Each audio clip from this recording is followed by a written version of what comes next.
لكن قبل ما نناقش وضع الاتحاد تعال نشوف جمهور الاتحاد بعد الخسارة من الاهلي. محمد نور خلاص لمثل مقدس في النادي. محمد نور من يوم ما نزل الفريق كله خلاص حنفوز.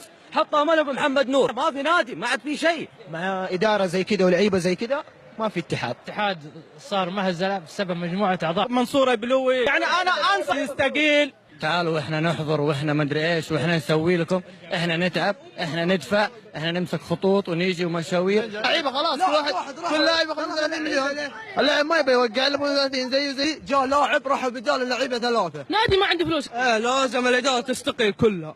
الاتحاد ما حيفوز الا لما تغير الاداره. محمد نور اتمنى يعتزل، خلاص انتهى. شو اللاعبين نقص اللاعبين يبغون رواتب، ليش ما يعطونهم؟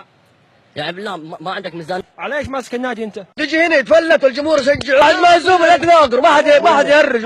لو شلناهم والله العظيم الاتحاد فين نور منتشري دول لو طلع والله العظيم الاتحاد نفس ما يكون. خاش مغرور صراحه، ضيعوها من المباراه الاولى.